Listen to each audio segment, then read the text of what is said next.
We have waited over a decade for a new Star Wars movie, and over 32 years for a proper sequel to The Return of the Jedi, and here we are at last. Star Wars Episode VII, The Force Awakens, finally makes its big splash into cinemas all over the world, likely on its way to break all kinds of records. Few movies receive the kind of attention and excitement that a new Star Wars movie does, but with great hype also comes greater room for disappointment. So the question on everyone's mind is, does Force Awakens live up to the hype? Newcomers and casual fans of the series will probably enjoy this movie greatly, but avid fans may find themselves disappointed with certain aspects of the movie. While I wouldn't say that I am an avid fan, I'm a fan nonetheless. Star Wars was a big part of my childhood, and its lore still captivates me in ways that very few fictional universes do. So, when I walked into the theater, my excitement and expectations for the new movie were exceedingly high. While I didn't hate the movie, I didn't love it either.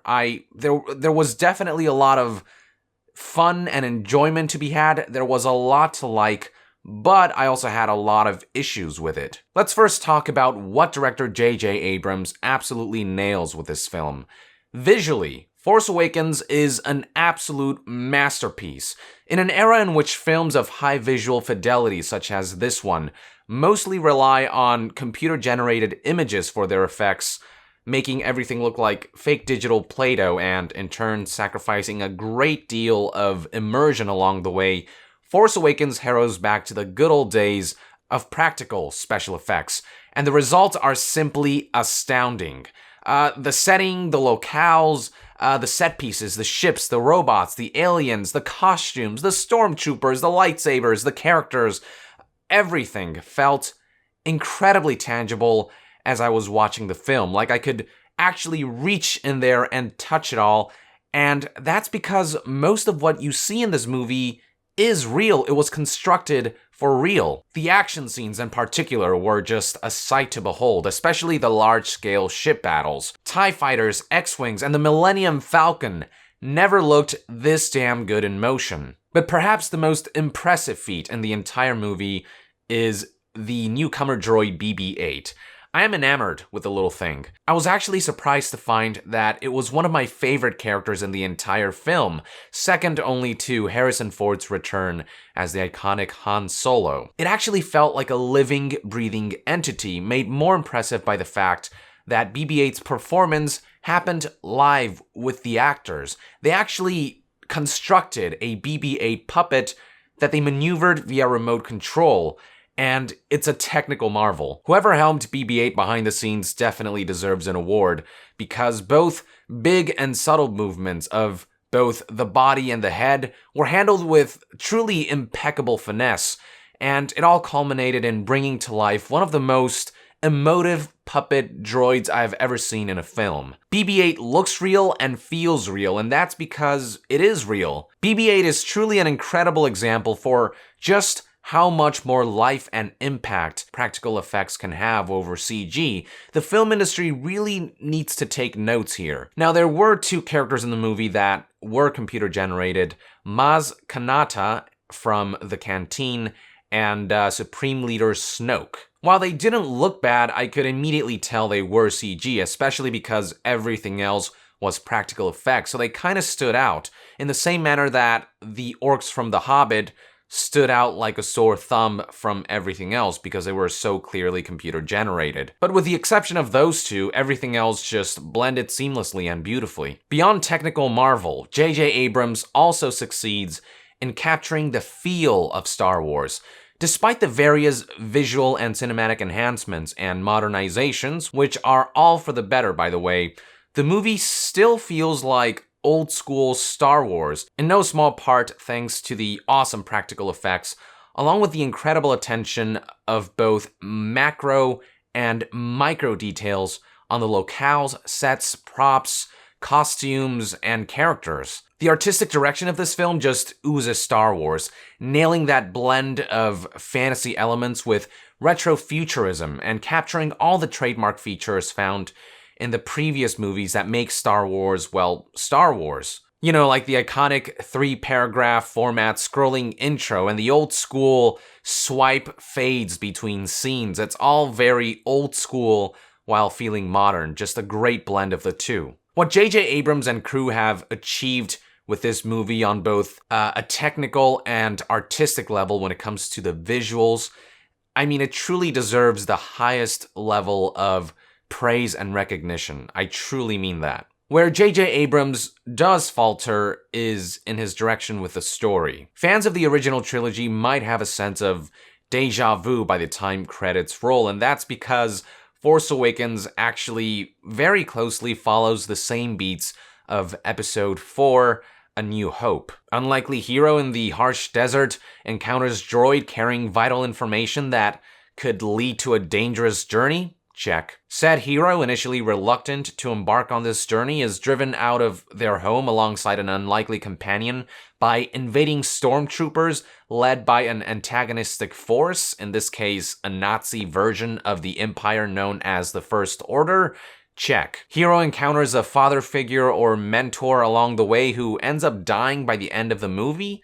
Check. The main protagonist slowly begins to develop their affinity as a Force user and a lightsaber user. Check. Canteen scene? Check. The main antagonistic force builds a weapon of mass destruction that is or is like the Death Star, in this case, a big-ass Death Star? Check. Rebel forces destroy said weapon of mass destruction by taking down its shield and accurately targeting a core interior component via a carefully placed shot by a daring X-Wing pilot.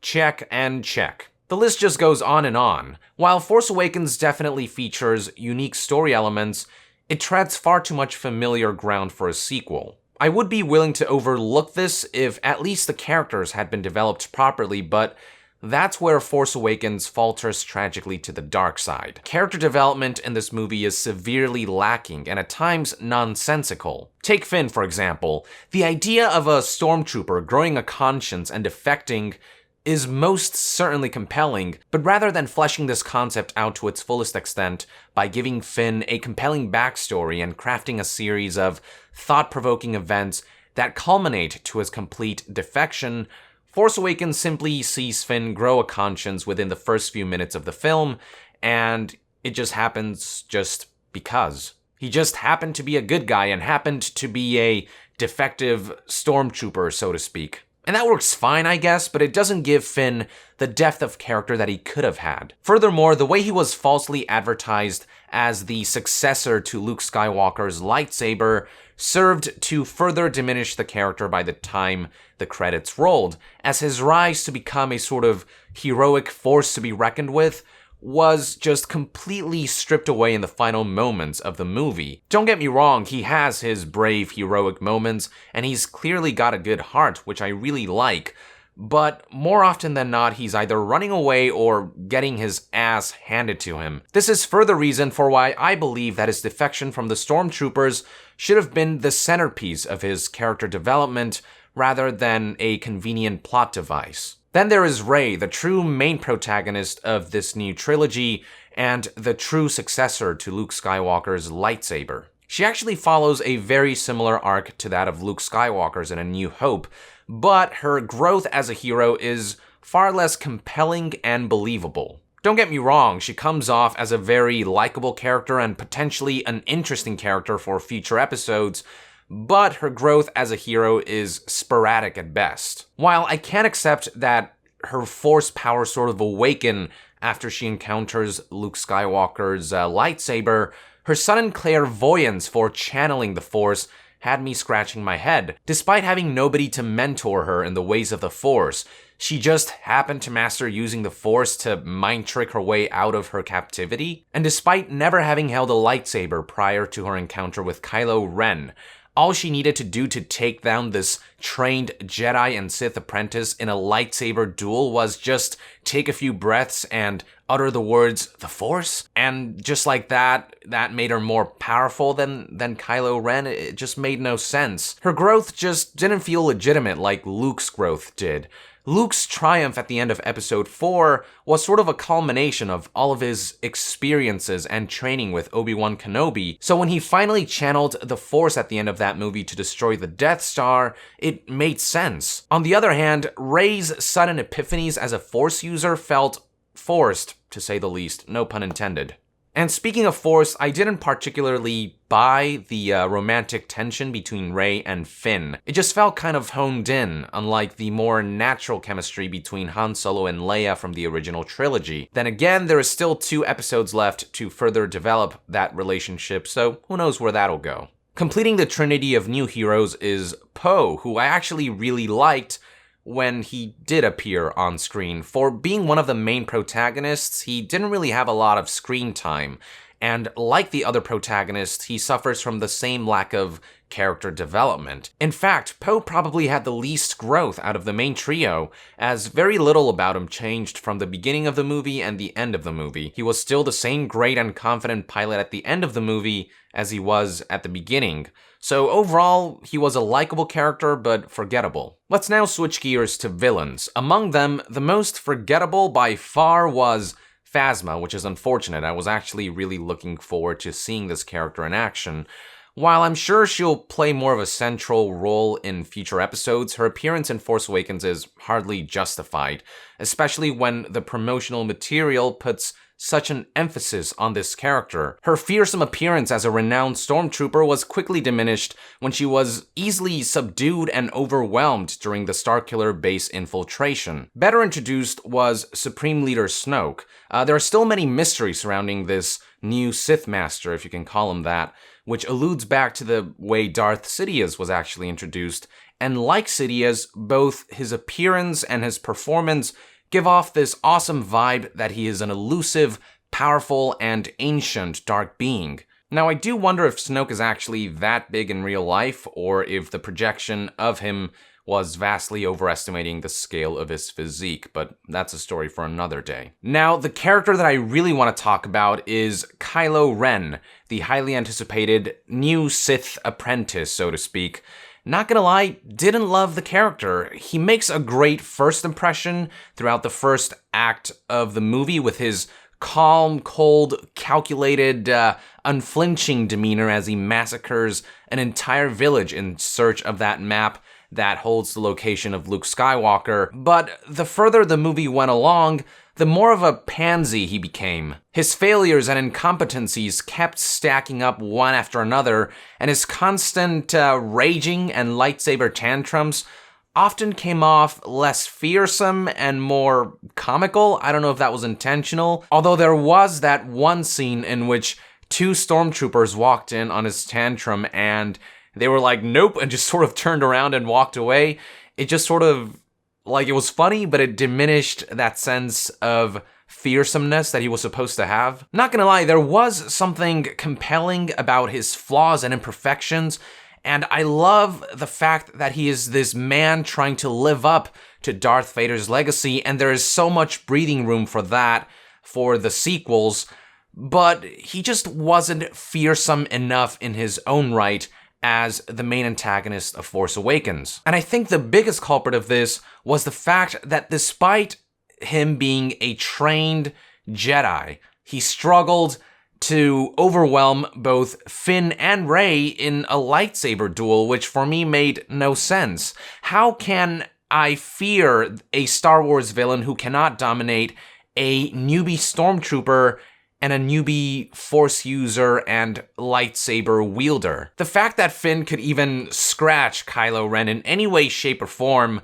boggled my mind. And hell, Rey actually defeated Kylo Ren despite the fact that she had never held a lightsaber prior to that moment. That's right, Rey, who had never received Jedi training, actually bested a fully trained Jedi and Sith apprentice, Kylo Ren. I just didn't get it. I really didn't buy it. I think such a victory should have been saved for future episodes. And look, I get that Kylo Ren is no Darth Vader, nor should he be. I like that this is a new direction for the villain, and I like that his circumstances leaves a lot of room for growth and potentially a rise that could be compelling, but when a Star Wars character earns the title of main antagonist, I expect this character to be menacing on some levels. He just didn't cast a big and memorable shadow in the way that Darth Vader did.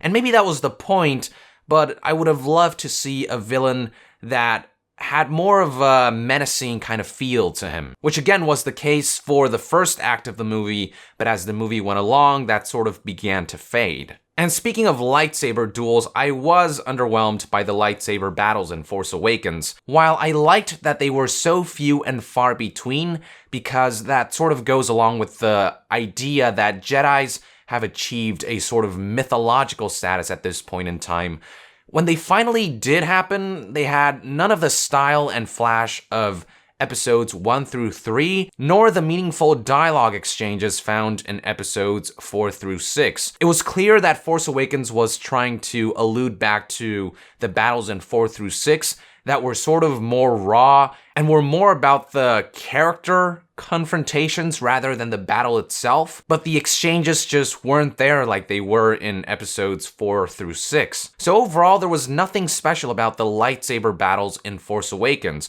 They weren't bad by any means, but nothing special about them either. And again, Finn and Rey's ability to so easily hold their own against Kylo Ren diminished a sense of menace and tension within these battles. But the worst thing about Kylo Ren, and perhaps the worst thing about the movie, was the fact that he wasn't developed enough to justify that climactic encounter with his father, Han Solo.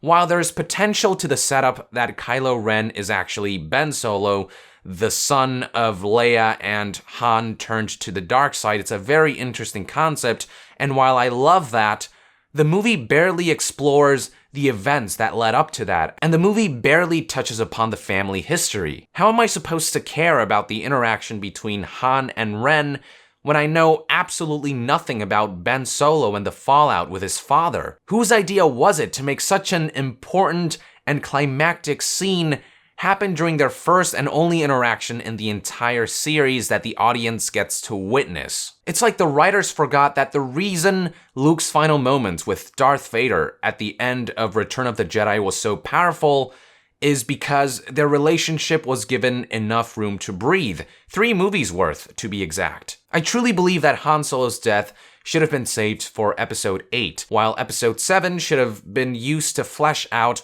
Han and Ren's history, backstory, and relationship. When you kill off a character like Han Solo, you gotta do it right, and I think they botched it. Fortunately, there is still a lot of potential for some great scenes between mother and son for future episodes, but Han, I feel like he truly got the short end of the stick this time. And it didn't help that I saw it coming a mile away as soon as Han called out to Ben, and as a result, there was no sense of foreboding and there was no shock value other than having to accept that this may truly be the end of the beloved Han Solo. But I did love seeing Harrison Ford reprise his iconic role. He just makes it look effortless to jump back into Han's shoes, just truly magnificent and truly one of the highlights of this film. Loved Han Solo here. Leia also made a nice and brief appearance, and it was a pleasure to see Carrie Fisher play a more mature, an older, a war-weary version of Leia. Completing the original trio is Mark Hamill as Luke Skywalker, whose appearance throughout the film was so brief that you could almost say was more of a cameo than a real appearance. But he actually didn't have a single line in the entire movie, which I think is actually kind of cool, as it makes him more of an elusive and enigmatic entity, which is actually one of the first things you see in the movie. In the 3-paragraph intro, you see the words, "Luke Skywalker has vanished," and this really plays into that really well. Luke's sort of become the new Yoda, so to speak, with his disappearance from the face of the universe, sort of making him a mythological entity that nobody knows if he was real or not. While I'm sure we'll get to see more of him in future episodes, I was disappointed that we didn't get to see him interact one more time with Han Solo before his demise, which is yet another reason why I believe his death should have been saved for a future episode. But I think it'll be very interesting to see how he deals with the guilt of letting one of his pupils, Han and Leia, Solo's son, no less, turned to the dark side. I think that's a very compelling plot point that'll be explored in future episodes. I also wonder how Luke and Rey are gonna get along. Now, I don't know if this was just me, but I got the vibe that Rey could be Luke Skywalker's daughter. The way her force powers were awakened by Luke Skywalker's lightsaber, the fact that she has an affinity to Luke Skywalker's lightsaber to begin with, and the fact that as soon as she stumbled upon it, she got these flashbacks of her being abandoned in Jakku, which has me thinking that maybe Luke was the one who left her behind in Jakku for whatever reason, maybe to hide her from something, to protect her from something. I don't know. But these are all questions that will definitely keep me coming back to the future Star Wars movies. I truly cannot wait for Episode 8. So obviously, I had a lot of problems with The Force Awakens, mainly when it came to the rehashed story elements, the lackluster character development for the newcomers, and what I thought was an overall underwhelming villain who has the potential to be compelling, and I also thought Han Solo's send-off was a bit underwhelming. But oddly enough, I really still truly enjoyed this movie, and I think so will you. I didn't love it because of its many flaws, but I had a ton of fun witnessing the thrilling return of Star Wars, a universe that is captured better than ever before thanks to the technical and artistic marvels that J.J. Abrams and crew brought together for this film. Just truly amazing. Make no mistake, this is definitely a Star Wars movie. It looks like one, and it feels like one. And I think all fans in some way, shape, or form will be thrilled to see their beloved series living and breathing again. But Force Awakens just lacks some finesse in key areas. Now, it is important to keep in mind that this story will span across a trilogy, so it's entirely possible that future episodes will address many of the issues that I had with Force Awakens, but it is my belief that even a story that is split into multiple parts, each part should be judged on its own merits. And while Force Awakens in many ways does mark a triumphant return for Star Wars, there is no shaking the feeling that there is a bit of a disturbance in the Force. So there you have it, folks, my full review of Star Wars Episode 7, The Force Awakens. Thank you for tuning in.